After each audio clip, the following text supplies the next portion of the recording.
आज तक हमने क्या बोला कि नहीं हो पाएगा, डिफिकल्ट है, सिलेबस खत्म नहीं हो पाएगा, मॉक टेस्ट नहीं दिया, मार्क्स नहीं आ रहे, 10 तरह के एक्सक्यूजेस हमने बनाए। शायद ये एक्सक्यूजेस नहीं है, ये जेन्युइन भी है, लेकिन आपको पता है हमारा सबकॉन्शियस माइंड एकदम ऐसा है ना कि आप उसको ये समझ नहीं आता कि आप अच्छा बोल रहे हो कि बुरा बोल रहे हो, आप सही बोल रहे हो कि गलत बोल रहे हो, किसी के लिए पॉजिटिव बोल रहे हो कि नेगेटिव बोल रहे हो। उसको बस ये समझ में आ रहा है कि जो मेरा मालिक बोल रहा है वो सही है। मैंने टाइम टेबल का वीडियो डाला था ना, उसके बाद बहुत सारे बच्चों के मैसेजेस आए कि दीदी आपने जो टाइम टेबल डाला है वो ड्रॉपर्स के लिए डाला है, खासकर उनके लिए जो कोचिंग नहीं कर रहे हैं, जो पूरी तरह से सेल्फ स्टडी कर रहे हैं। तो just do let me help, just आप हमें एक टाइम टेबल प्रोवाइड कर दीजिए जिसमें हम अपने कोचिंग स्टाफ के साथ जो हमारा टाइम है उसको मैनेज कर सकें। तो इस वीडियो में हम देख रहे होंगे एक डेली टाइम टेबल नीट 2024 का, और इस पूरे के पूरे टाइम टेबल में हम जो कोचिंग का टाइम कंसिडर करते हैं वो हम कंसिडर करते हैं 8 बजे से लेके 2 बजे तक, ठीक है, या 1:30 बजे तक, 2 बजे तक कंसिडर करते हैं। और अगर आपका इसके बीच में कहीं और शिफ्ट हो रहा है, इसको थोड़ा सा अपने हिसाब से शिफ्ट कर सकते हैं, that's not a big deal, ठीक है। तो देखो, हम सबसे पहले अगर बात करें तो आपको अगर कोचिंग भी करना होता और पढ़ना भी है तो थोड़ा सा सेक्रीफाइस तो करना पड़ेगा ना। तो आप सबसे पहले जो करेंगे वो क्या, सुबह 6 बजे से उठ के 7:30 तक आप बायोलॉजी पढ़ेंगे। मैं हर वीडियो में अपने बोलती हूँ क्यों, क्योंकि हमारा सबकॉन्शियस माइंड है एक्टिव, है ना, क्योंकि हमारा सबकॉन्शियस माइंड एक्टिव है and this subconscious mind is very important, या हम इसको बोल सकते हैं हमारा जो मेमोरी है ना, वो सुबह लोग ऐसे नहीं बोलते थे शुरू के टाइम पे कि ब्रह्म मुहूर्त में उठो, चीज़ें पढ़ो तो बहुत जल्दी याद हो जाती है। क्यों? क्योंकि उसका कोऑर्डिनेशन होता है हमारी मेमोरी से, जल्दी हमको सुबह चीज़ें याद होती हैं। तो हम क्यों ना अपनी बायोलॉजी को या इनऑर्गेनिक केमिस्ट्री को यूज़ करें, तो हम सुबह 1.5 घंटे बायोलॉजी पढ़ेंगे। मतलब अभी का टाइम ऐसा है ना कि आप 4-5 महीनों के लिए अगर आप 2-2 ढाई घंटे भी बायोलॉजी पढ़ रहे हैं, मोर देन सफिशिएंट है, ठीक है। दूसरा आता है फिर अब हम मानते हैं कि 8 से 2 बजे तक हमारा टाइम है किसका, कोचिंग का, ठीक है। अब हम आते हैं किस पे, 2:30 से लेके 2 बजे से लेके 3:30 तक, ठीक है। अगर आपका 2:30 3:30 बजे तक भी कोचिंग चलता है तो आप इस टॉपिक को स्किप कर सकते हैं, लेकिन अगर नहीं चलता है तो आप 2 बजे बैठेंगे और 2 से 3:30 तक पढ़ेंगे फिजिक्स। तो ओनली रीज़न कि मैं फिजिक्स को इट्स टाइम में डालती हूँ क्योंकि हमारा जो एग्ज़ाम है नीट का वो है 2 से 5 बजे तक, ठीक है। और 2 से 5 बजे तक मुझे अपना चाहिए ब्रेन एक्टिव, और ये जो मेरा ब्रेन एक्टिव रहेगा ये मुझे आज तो नहीं लेकिन 4 महीने बाद, 5 महीने बाद मेरी मदद करेगा किसमें, एग्जाम में। क्योंकि जब हम न्यूमेरिकल सॉल्व करें तो हमारे ब्रेन वेव्स निकल रहे होते हैं बीटा, ठीक है, and this beta wave is responsible for your concentration and focus, beta waves. अब जिन लोगों को नहीं हो पाता फोकस, उनके लिए let me tell you one thing. अब अगर आप पढ़ना चाहते हैं लेकिन आप फोकस नहीं कर पा रहे, कॉन्सेंट्रेट नहीं कर पा रहे, तो you can search on YouTube, कुछ अच्छे चैनल्स भी होते हैं जिनमें ना उन्होंने बीटा वेव्स की फ्रीक्वेंसी लगाई हुई है, या तो ऐप्स मिल जाएंगे आपको गूगल के प्ले स्टोर पे जिसमें बीटा वेव्स मिलते हैं। आप बीटा वेव्स लगाओ सुनने, और एग्ज़ाम में या पेपर में या पढ़ने से बैठने से पहले आप क्या करेंगे, उसको 5 मिनट सुनेंगे, सिर्फ 5 मिनट, और आपको ना एक अलर्टनेस फील होगा, आपको एक एक्टिवनेस फील होगा, ठीक है। 5-10 मिनट के बाद आप उसको छोड़ दो। अगर चाहो तो थ्रू आउट दी पढ़ाई के टाइम पे आप लगा के रख सकते हो, पर थोड़ा सा इतना प्रोलॉन्ग क्यों यूज़ करना, ठीक है। तो हम फिज़िक्स करेंगे हमारे एग्ज़ाम टाइम पे, हमारा एग्ज़ाम टाइम पे ही हमारा फिज़िक्स होगा, ठीक। दूसरा हो गया। फिर तीसरा, अब हम 3:30 से 4 लेंगे रेस्ट अगेन। अब देखो, ऐसे तो सब नाश्ता वाश्ता कर चुके होंगे, खाना वाना हो चुका होगा इस टाइम पे, नाश्ता तो शाम में होगा, है ना। तो हम क्या करेंगे इस टाइम पे, हम स्ट्रिक्टली मैं एक चीज़ बोलूँगी कि इस टाइम पे फ़ोन यूज़ करना भी है तो मतलब पढ़ने के 5 मिनट बाद करो, और पढ़ने नेक्स्ट स्लॉट में पढ़ने से 5 मिनट पहले करो।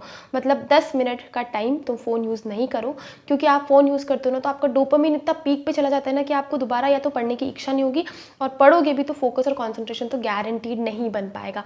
इसीलिए इट्स हाईली रिक्वेस्टेड कि प्लीज़ आप पढ़ने के 5 मिनट बाद और पढ़ने से 5 मिनट पहले फ़ोन मत यूज़ कीजिए, क्योंकि जो डोपामिन का स्पाइक होता है ना वो वापस आने में बहुत टाइम लेता है, और जब तक आपको उससे ज़्यादा डोपामिन नहीं मिलेगा you will not feel better, ठीक है। तो आप उस घंटे में क्या कर सकते हो, उस आधे घंटे में या तो वॉक कर लो, अगर घूम सकते हो अच्छा है, बॉडी में एनर्जी बढ़ जाएगा, बॉडी में अच्छा लगेगा, माइंड अलर्ट हो जाएगा। दोबारा सो जाओ आधे घंटे, नैप ले लो भाई, ये भी बहुत काम करेगा। लेकिन यहाँ पे नैप लेने का थोड़ा सा ये भी सीन है कि आपका एग्जाम इसी ड्यूरेशन में पड़ता है, पर इसमें एक कंडीशन है कि आप अपना फ़ोन यूज़ नहीं करेंगे, खासकर in the starting of the 5 minutes and in the end of the 5 minute. This is very important and mark my word. सिर्फ ये तुम कोशिश करके देख लो कि तुम पढ़ने के 5 मिनट बाद और पढ़ने बैठने से 5 मिनट पहले फ़ोन मत यूज़ करो, you will feel a lot of difference, ठीक है। फिर आते हैं 4 से 5:30, ठीक है। ये भी हमारा इसमें 1 घंटे हमारा एग्जाम फॉल करेगा, तो हम इसमें करेंगे केमिस्ट्री, ठीक है। और उस 1 घंटे में क्या करेंगे, तो उस 1 घंटे में हम करेंगे फिजिकल केमिस्ट्री, ठीक है। अब मैंने यहाँ जो ऑर्गेनिक जो केमिस्ट्री का सेक्शन है उसको 2 पार्ट में डिवाइड किया है।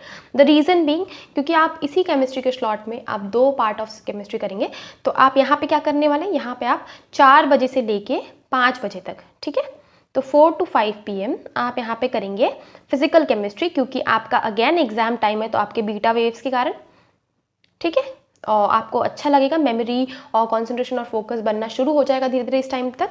और आधे घंटे मतलब 5 to 5:30 आप करेंगे inorganic chemistry. I can assure you कि सिर्फ 5 से 10 पेजेस रीड करो पर डे, सिर्फ 5 से 10 पेजेस रीड करो। और एट दी एंड देखो पूरा का पूरा इनऑर्गेनिक केमिस्ट्री अब कितने पेज का होगा, 100 पेज का। तो अगर तुम 10 पेज पर डे रिवाइज कर रहे हो, रीड कर रहे हो, सिर्फ रटना भी नहीं है, सिर्फ रीड करना है, तो तुम सोचो 10 दिन में एक बार इनऑर्गेनिक खत्म, फिर अगले 10 दिन में एक बार इनऑर्गेनिक केमिस्ट्री खत्म।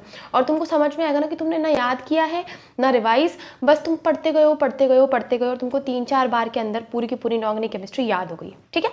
अब अगेन 5:30 से 6 तक ले लो ब्रेक। अगेन यहाँ पे तुम क्या करोगे, 5 मिनट बाद, पढ़ने के जस्ट 5 मिनट बाद फ़ोन यूज़ नहीं करोगे, ठीक है। और पढ़ने के 5 मिनट पहले फ़ोन यूज़ नहीं करोगे, मतलब तुम 5:30 से लेके 5:35 तक फ़ोन यूज़ नहीं करोगे, और 5:55 से लेके 5:55 से लेके 6 o'clock तक फ़ोन यूज़ नहीं करोगे, ठीक है। बाकी तुम ब्रेक में घर वालों से बात कर लो, चाय ले लो, नाश्ता ले लो, अच्छे से proper 20 minute 25 minute mood refresh कर लो, बस फ़ोन शुरू का 5 मिनट मत यूज़ करना। फिर आते हैं हम 6 बजे बैठेंगे फिर से। अब हम फिर से पढ़ेंगे 6 से 7:30, इसमें भी हम 2 स्लॉट में कर लेंगे, 30 मिनट के लिए इनऑर्गेनिक केमिस्ट्री और 1 आवर के लिए ऑर्गेनिक केमिस्ट्री। सही रहेगा ना। सोचो तुमने तीनों केमिस्ट्री को कितना टाइम दे दिया, 3 घंटे दे दिए, मतलब प्रॉपर तुमने 1-1 घंटा दिया हर केमिस्ट्री के पार्ट को। 1.5 घंटा दिया तुमने बायोलॉजी को, और ऑलमोस्ट 1.5 घंटा ही तुमने अभी फिजिक्स को दिया है, पर अभी तुमको फिजिक्स को और टाइम मिल जाएगा। अब आते 7:30, 7:30, 8:30, 1 घंटे प्रॉपर रेस्ट ले लो, खाना खा लो, घर वालों से बात कर लो, हो सके तो 40-50 मिनट सो जाओ, not a big deal, it's a good thing. तो सो जाओ, रेस्ट ले लो, डिनर कर लो, फ़ोन चला लो, लेकिन पढ़ने के 5 मिनट बाद मत चलाना प्लीज़। तो फ़ोन चला लो प्रॉपर 40-50 मिनट है। फिर तुम बैठोगे 8:30 बजे, तो 8:30 से 10:30 क्या करोगे तुम यहाँ पे, फिजिक्स। 2 घंटे यहाँ फिजिक्स हो गए, 1.5 घंटे तुमने ऊपर पढ़ लिए, तो कितने घंटे हो गए फिजिक्स में, ऑलमोस्ट 3:30 मतलब 3.5 घंटे। तो अगर तुम 3 घंटे या 2 घंटे भी अच्छे से पढ़ पा रहे हो ना, तो मोर देन सफिशिएंट है। 3 घंटे पढ़ लोगे बहुत है, 30 मिनट तो उधर तो ध्यान भटक गई। तो यहाँ पे फिर से तुम क्या करोगे, पढ़ने से पहले लगाओगे बीटा वेव्स। तुमने बीटा वेव्स लगाया, 5 मिनट अपना कॉन्सेंट्रेशन फोकस बढ़ाया, और फिर फिजिक्स का क्वेश्चन सॉल्व करने शुरू किए, ठीक। अब आता है फाइनली 10:30 हो गए, 15 मिनट घूम लो, पानी पी लो, रेस्ट कर लो, वॉक कर लो, खूब ऐसे जंप कर लो, एकदम गर्मी भी आ जाएगी क्योंकि ठंड का मौसम है। और इसके अलावा माइंड हिपोकैम्पस दोबारा तैयार हो जाएगा तुम्हारी नई नई मेमोरी को लेने के लिए, नए नए इन्फॉर्मेशन को गैदर करने के लिए। तो अब तुम 11:45 से लेके 10:45 से लेके 11:45 तक, या जब तक जगे रहो ना, मतलब तब तक क्या करो, तब तक आप रीड करो बायोलॉजी। अगेन मैंने क्यों कहा, क्योंकि सोने से पहले और उठने के बाद ये 2 ऐसा ड्यूरेशन है जब हमारा सबकॉन्शियस माइंड बहुत एक्टिव रहता है, और चीज़ें जल्दी हमारे ब्रेन में, जल्दी हमारी मेमोरी में जो हमको याद रखनी होती है वो सिंक हो जाती है, ठीक है। और सोने से पहले फ़ोन मत यूज़ करो अगेन, क्योंकि उसमें ब्लू लाइट्स होती हैं जो आपकी नींद नहीं आने देंगे आपको, पहली चीज़ तो। और इसके अलावा जो मैं हर वीडियो में बोलती हूँ वो ये कि स्टार्ट डूइंग मेडिटेशन। आपको समझ नहीं आएगा, like I can assure you कि आप सिर्फ 2 हफ्ते करके देखो, अगर आप फर्श से अर्श तक, या मतलब एकदम टॉप लाइन से बॉटम लाइन से लेके एकदम टॉप लाइन तक ना पहुंच जाओ ना, you will see a lot of difference. तुम्हारे अंदर जो कामनेस होगा, तुम्हारे अंदर जो एंथुजियाज्म होगा, तुम्हारे अंदर जो फ्लो स्टेट होगा ना, मतलब तुम पढ़ नहीं रहोगे, तुम्हारी पढ़ाई हो नहीं रही होगी, तुम पढ़ाई कर नहीं रहोगे, तुम एकदम फ्लो में तुम्हारी पढ़ाई हो रही होगी, सब कुछ तुम्हें एकदम स्लो मूव में दिखने लगेगा, ऐसा लगने लगेगा कि तुम्हारा एग्जाम का सिलेक्शन हो जाएगा। You will get confident from inside। And दूसरा इंपॉर्टेंट चीज़, अफर्मेशंस। हमेशा आज तक हमने क्या बोला कि नहीं हो पाएगा, डिफ़िकल्ट है, सिलेबस ख़त्म नहीं हो पाएगा, मॉक टेस्ट नहीं दिया, मार्क्स नहीं आ रहे, 10 तरह के एक्सक्यूज़ेस हमने बनाए। शायद ये एक्सक्यूज़ेस नहीं है, ये जेन्युइन भी है, लेकिन आपको पता है हमारा सबकॉन्शियस माइंड एकदम ऐसा है ना कि उसको ये समझ नहीं आता कि आप अच्छा बोल रहे हो कि बुरा बोल रहे हो, आप सही बोल रहे हो कि गलत बोल रहे हो, किसी के लिए पॉजिटिव बोल रहे हो कि नेगेटिव बोल रहे हो। उसको बस ये समझ में आ रहा है कि जो मेरा मालिक बोल रहा है वो सही है ना। अगर आप बोल रहे हो कि मेरा तो नहीं हो रहा सिलेक्शन, तो बोलेगा जी मालिक सही है, यही अब तो यही करना है, क्योंकि मालिक को यही पसंद है कि मुझे मेरा सिलेक्शन नहीं चाहिए, है ना। मेरे तो मॉक टेस्ट में कभी मार्क्स आएंगे ही नहीं, यस सही है, नहीं कभी मार्क्स नहीं आ सकते आपके मॉक टेस्ट में, है ना। मेरा तो सिलेबस ही नहीं खत्म हो पाएगा, यस सही है, आपका सिलेबस कभी नहीं खत्म हो पाएगा। तो वैसे सिचुएशंस ला के आपके सामने खड़ा कर देगा। जो आप स्टेट करते हैं अपने आप को, जो आप अपने आप को समझाते हैं, वो दोबारा वो करता है। पर दिक्कत और अच्छी चीज़ भी बोल सकते हैं, दोनों है कि सबकॉन्शियस माइंड इतनी जल्दी रीप्रोग्राम नहीं होता।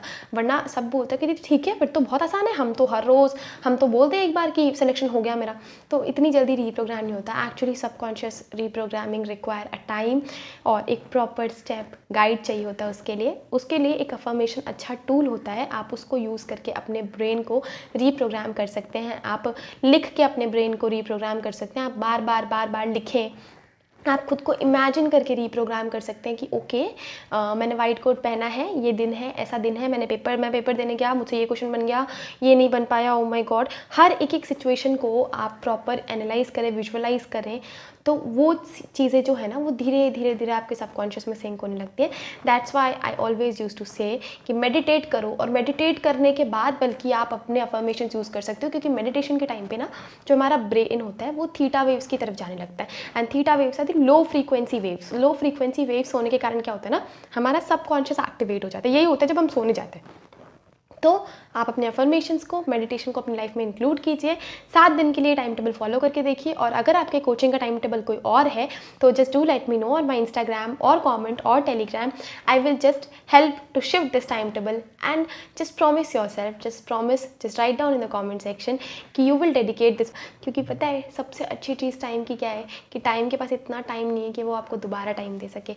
So before wasting your time, be cautious and just focus on your goal and you will achieve it. You all are a rock star. Till then, अब हम मिलेंगे नेक्स्ट वीडियो में। Bye bye.